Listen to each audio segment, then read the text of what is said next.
I never imagined my beach house would be at the center of an HOA war.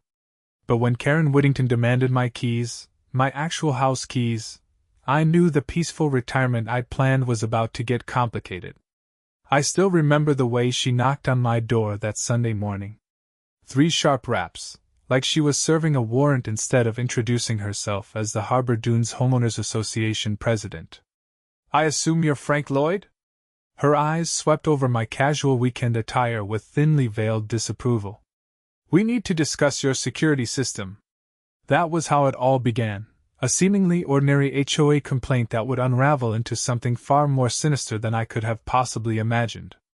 After 22 years running my construction business in Chicago, I'd finally achieved my dream, a modest beach house in Harbor Dunes, Florida.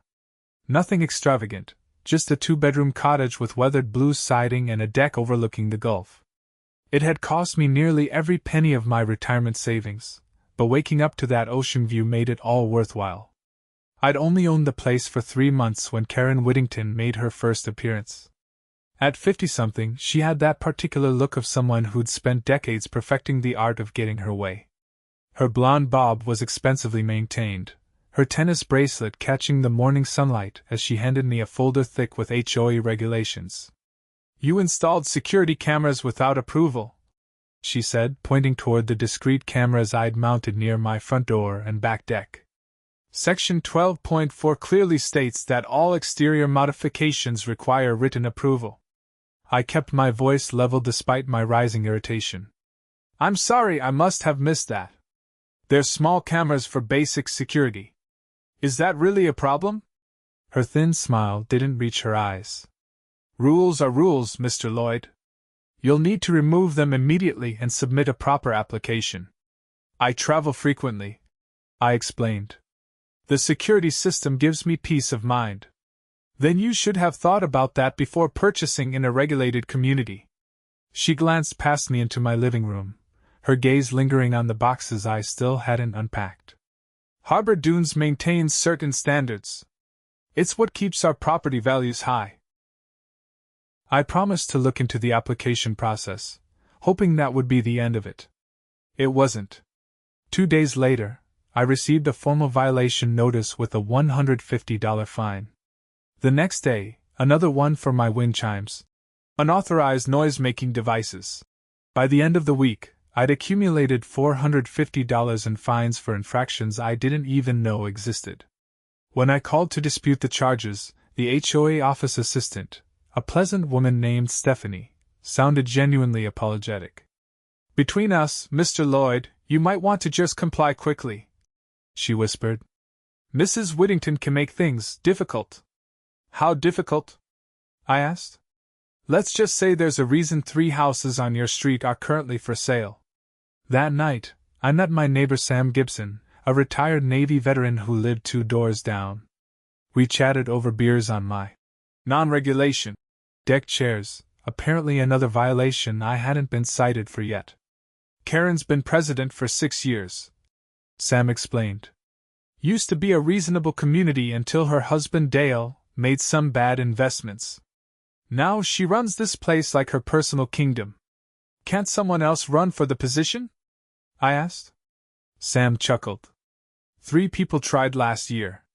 One mysteriously had their refinancing application rejected. Karen's day job is at Coastal Mortgage, by the way. Another found their car repeatedly ticketed for parking violations. The third just gave up and moved. "That sounds borderline illegal," I said. "Welcome to Harbor Dunes." Sam raised his beer in a mock toast. "Where the view is beautiful, and the HOA is ruthless." As we talked, I noticed a teenage boy walking along the beach, stopping occasionally to take photos of each house. Sam followed my gaze. "That's Ethan, Karen's son. College kid, home for summer break. Poor kid's nothing like his mother, thank goodness." I studied the lanky young man in board shorts, who seemed more interested in the architectural details of the houses than in the beach itself. "What's his story?" "Engineering student at Georgia Tech, smart kid, quiet. Stays out of HOA business, wisely." Sam finished his beer. "Listen, Frank, friendly advice, pick your battles with Karen. Most folks just keep their heads down. I nodded, but something in me balked at the idea of being bullied in my own home. I'd worked too hard for too long to let that happen. The next morning, I submitted the proper application for my security system.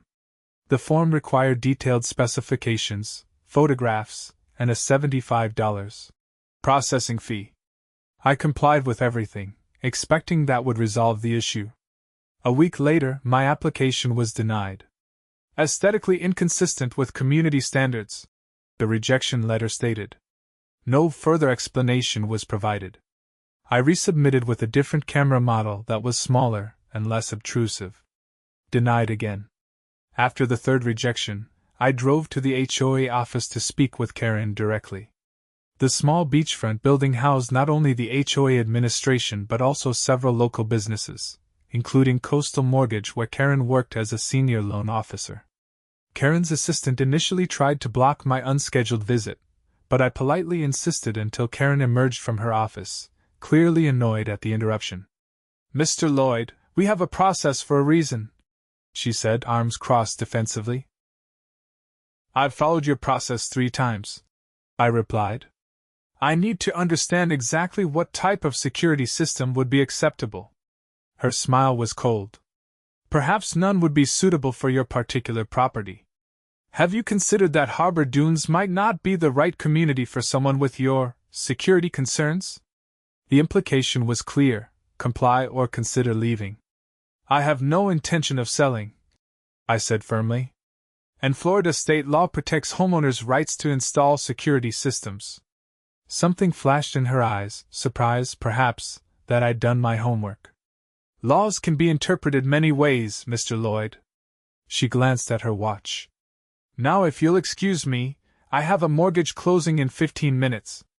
As I turned to leave, I noticed a framed photograph on her desk: Karen, her husband Dale, a thin man with a permanent look of defeat, and their son Ethan at what appeared to be his high school graduation.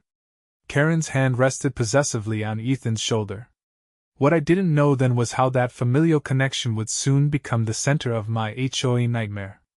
The following weekend, I was preparing for a 2-week business trip back to Chicago. My old company had called with an emergency consulting request. A major project was behind schedule, and they needed my expertise. The timing was terrible, but the paycheck would help offset the mounting HOA fines I kept receiving. The evening before my departure, a certified letter arrived. The HOA was demanding access to my property for an inspection while I was away. I immediately called Sam. "They can't just enter my house without permission, can they?" Sam sighed heavily. "Check your HOA covenant. There's probably a clause about emergency access." He was right. Buried in the dense legal language was a provision allowing HOA representatives reasonable access to ensure compliance with regulations, especially when violations had been documented. But something felt off about the timing. How did they know I was leaving town? I decided to take a precaution. Instead of disabling my unauthorized security system, I upgraded it. I installed additional cameras, indoor ones not subject to HOA rules, and set up cloud storage for the footage accessible from my phone.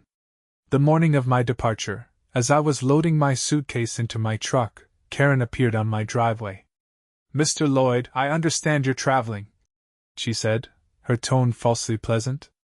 "The architectural committee needs to inspect your property to evaluate those modifications we discussed." "The security system I've already removed?" I asked innocently. Her eyes narrowed slightly. "Among other concerns. We'll need access to verify compliance." "I'm not comfortable providing access while I'm away," I replied. "Perhaps we can schedule something after I return in 2 weeks."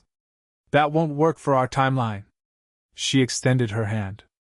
"If you could just provide your key, we'll ensure everything is handled professionally." I almost laughed at the audacity. "I'm not giving you my house key, Mrs. Whittington. It's standard procedure." "No, it's not," I interrupted. "And I believe you know that." Her friendly facade vanished. "Mr. Lloyd, your continued resistance to HOA guidelines is becoming problematic. The board has the authority to impose significant penalties. Feel free to send me more violation notices, I said, closing my truck door. But you're not getting my keys. As I drove away, I watched her in my rearview mirror, phone already pressed to her ear. Something told me my security system was about to prove its worth, approved or not. During my business trip, I checked my security feed obsessively. For the first few days, nothing happened beyond a few drive-by observations of my house by what appeared to be HOA committee members taking notes, and photographs from the street. Annoying but legal. On day 5, everything changed. My phone alerted me to motion detection at my front door around 11 p.m. I opened the app to see Karen Whittington's son, Ethan, standing on my porch, looking nervously over his shoulder. He tried the doorknob, then moved to a window, attempting to peer inside. I watched, stunned, as he produced what looked like a slim tool kit and began working on my door lock. The image quality was excellent, clear enough to see the concentration on his face as he manipulated the lock. Within minutes, he was inside my house. I immediately called the local police, explaining the situation and providing access to my live security feed. Then I called Sam, who promised to walk over and keep an eye on the place until authorities arrived. On camera, I watched Ethan move through my living room, heading straight for the security system's control panel. He seemed to know exactly what he was looking for and how to find it. This wasn't random vandalism or theft, this was targeted. By the time police arrived 20 minutes later, Ethan had disabled my security system's main panel, though he didn't know about the backup power supply and secondary cameras I'd installed. They caught him attempting to exit through the back door. I watched the officers handcuff him on my back deck, his face a mask of shock and fear. When I landed back in Florida 3 days later, cutting my trip short, the situation had escalated beyond anything I could have anticipated. Ethan had been released to his parents' custody, but the police investigation was ongoing. Breaking and entering was a serious charge, especially with the evidence so clearly captured on video. Karen was waiting for me when I arrived home. Gone was the imperious HOA president. In her place stood a desperate mother. "We need to talk about dropping the charges against Ethan," she said without preamble. I invited her inside, noticing how she flinched at the sight of my new, more visible security cameras, installed with emergency approval from the HOA board in light of the break-in. "Why did he do it?" I asked once we were seated. Karen stared at her hands. "It was a misunderstanding. Breaking into my house and tampering with my security system is quite a misunderstanding. He's a good kid," she insisted. "This could ruin his future, his scholarship, everything.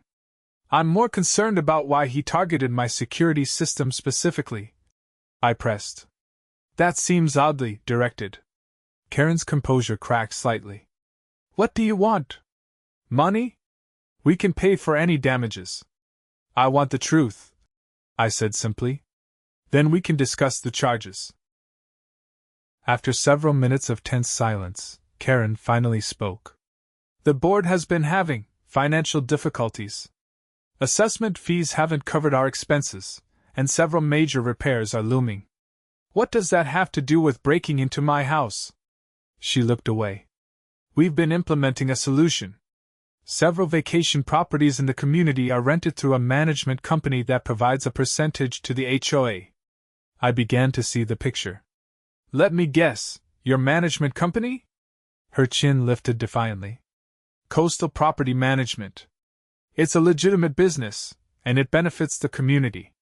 And you wanted my keys so you could add my house to your rental portfolio without my knowledge," I concluded. "That's why you were so determined to get me to remove my security system. You're rarely here," she said, as if that justified everything. "The income would benefit everyone, including you. Except for the small detail that it would be completely illegal," I pointed out. "So you sent your son to disable my security so you could access my house whenever I was away." "Ethan was just trying to help," she said weakly. "Things have been difficult since Dale's business failed. Our finances don't justify using your son to commit a crime," I interrupted. He's now facing felony charges because of your scheme. Karen's facade finally crumbled. Please, she whispered. He's all I have. His father's useless, and Ethan's scholarship is his only way out. I can't let him lose everything. I studied her for a long moment. Despite everything, I felt a twinge of sympathy for Ethan. Based on what Sam had told me in my brief interactions with the boy, he seemed like a decent kid caught in his mother's web. Here's what's going to happen, I said finally. I want your resignation from the HOA board, effective immediately. All fines against my property reversed. And a full investigation into the HOA finances and this rental scheme. You can't, I can and I will, I said firmly. Either you cooperate, or I press full charges against Ethan and file a police report about your organized fraud scheme. You wouldn't understand, she said bitterly. You're new here. This community needs honest leadership. I cut in. How many other homeowners have had their properties rented without consent? Her silence was answer enough. 2 days later, an emergency HOA meeting was called. Karen's resignation was announced, citing personal reasons. A temporary board was established, with Sam reluctantly agreeing to serve as interim president. The investigation revealed that Karen, along with 2 board members, had been operating the unauthorized rental scheme for over 3 years. 12 properties had been affected, all belonging to seasonal residents who, like me, spent significant time away from harbor dunes. The scheme had generated over $300,000, much of which had been diverted to personal accounts rather than HOA coffers. As for Ethan, I agreed to reduce charges that would allow for a diversion program, community service and restitution instead of a criminal record. When he came to apologize, he seemed genuinely remorseful. I knew it was wrong, he admitted, unable to meet my eyes. But Mom said the community would collapse without the extra income, and I just wanted to help. Your mother put you in an impossible position, I told him. But you're an adult now, and you made your choice. He nodded miserably. My scholarship's been suspended pending the outcome of all this. I might have to drop out. That would be a waste of potential, I said. Tell you what, I need someone to help rebuild my security system and make some improvements around the house. It's paid work, and I can be flexible around your court dates. His expression shifted from despair to cautious hope. Really? Even after what I did? Everyone deserves a second chance, I said. But just one. 6 months later, Harbor Dunes is a different community. The new HOA board, now properly elected rather than intimidated into position, has implemented transparency measures and strict financial controls.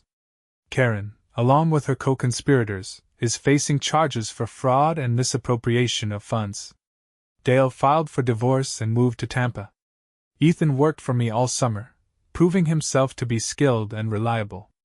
With my recommendation and his demonstrated rehabilitation, his university reinstated his scholarship with probationary status. He checks in occasionally, always careful to use the front door like a normal visitor. As for my security system, it finally received official HOA approval. In fact, the new board now recommends similar systems for all seasonal residents. My cameras remain active, though these days they capture nothing more threatening than the occasional raccoon or neighborhood cat. Sometimes, when I sit on my deck watching the sunset over the Gulf, I think about how close I came to losing this place. Not to a hurricane or financial hardship, but to a HOA president who believed her authority extended to the keys of my kingdom.